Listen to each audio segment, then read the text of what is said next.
Hi guys, my name is David and welcome back to my channel. I wasn't going to do this video today as I wasn't sure if I was in the right mood or not, but I decided to make an effort and do it anyway. So today, as you can probably tell by the thumbnail, I am going to be reviewing Jurassic Dead, which was co-written both by David Sakmyster and Rick Chesler. I'll probably butcher their names completely, but I've done my best.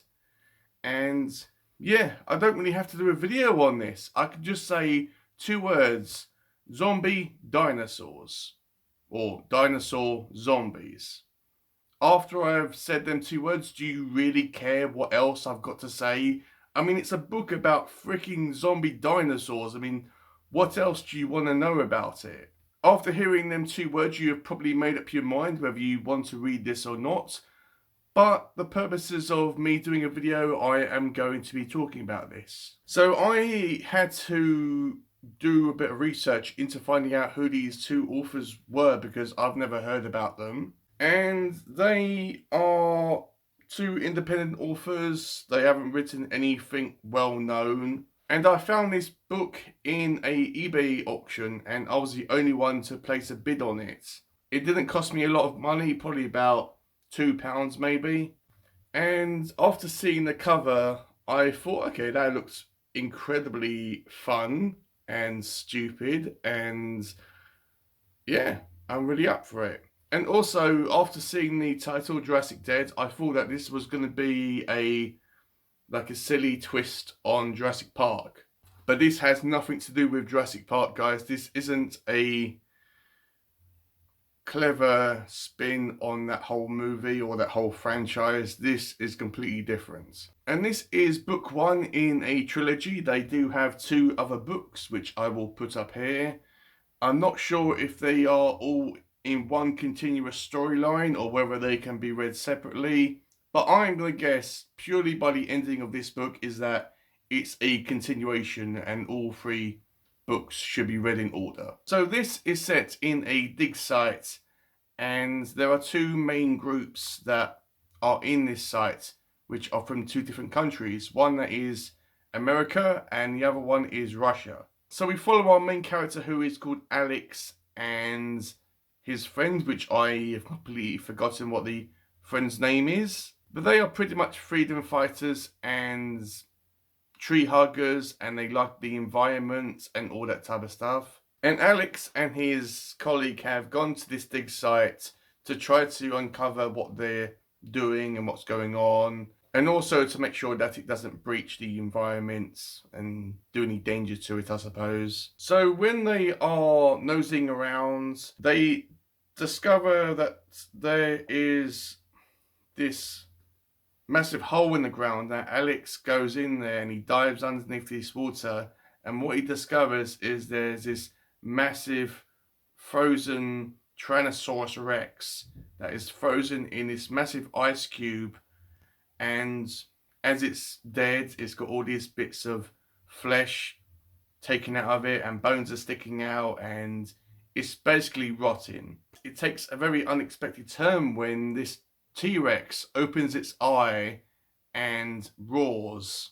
And shortly after this, Alex and his colleague gets attacked by these strange mutant humanoids, lizard creature things. Kind of like zombies, cross between that and a reptile. But they are the same standard zombies that we all know and watch in movies and TV shows. And this follows in Alex's colleague getting killed.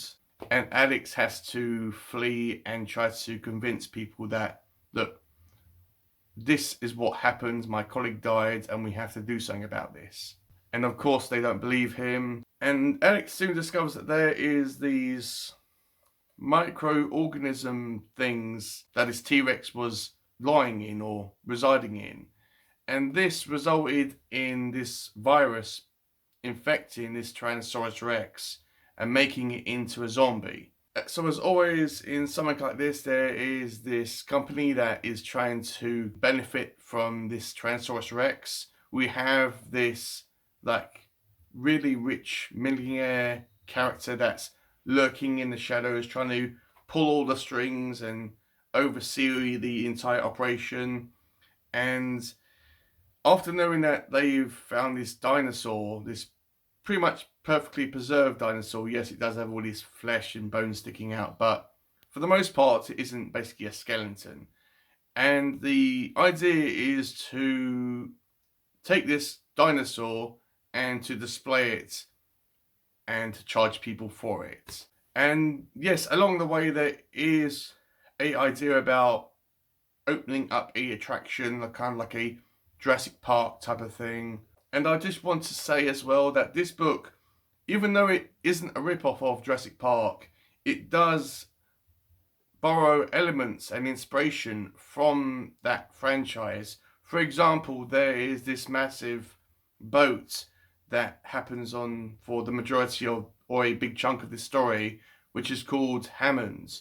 For those of you who have no idea what I've just said, John Hammond was the person that wanted to open up Jurassic Park. So as I said, a lot of this story happens on this massive ship where Alex finds himself, and the dinosaur has been put in the cargo bay, and Alex finds there's this doctor that's called Veronica, and she isn't what she appears to be. She is a FBI agent, I believe, but she's pretending to be a doctor and trying to find out what's going on as well. And when they meet, they form a partnership. What I have to say, guys, is that when humans get bitten by these dinosaurs, as there isn't just a T-Rex, there is, I think there's one, maybe two Tyrannosaurus Rexes in this book, but there is loads of other dinosaurs. But there is one more other dinosaur, which is called a cryo. I'm pretty sure that's a shortened down version of that dinosaur's name, but I will put a picture up here on the screen just so you can get a visual about what this dinosaur actually looks like. And yes, these dinosaurs are also zombie dinosaurs. And I believe that there are two, maybe three of these dinosaurs running around as well. When people get bitten by these dinosaurs, the virus gets transmitted into them and they transform into these lizard zombie creatures that I told you before. They are still humanoid in shape, but their skin becomes all scaly, their eyes change colour. That's a big thing in this book. And these dinosaurs and these humanoid lizard creature humanoid things, they all work as a team. They're actually not against each other. They all work as one unit. There is a point in this book where the humanoids jump on the back of the Tyrannosaurus Rex and ride it. And I thought that that was a kind of a real fantastic scene to picture in your mind. And because this virus has infected these dinosaurs, they are more faster, they're more agile, they can take more hits and punches and damage than they usually should be able to in their original state. And you may be thinking, well, the Tyrannosaurus Rex or the T-Rex is a very slow moving dinosaur. But in this book, it goes really, really fast. The gore in this book is not over the top, but it's enough to get its point across. People do get killed, people do get eaten. There is all blood, guts and gore in this book, but as I said, it's not to an extreme level.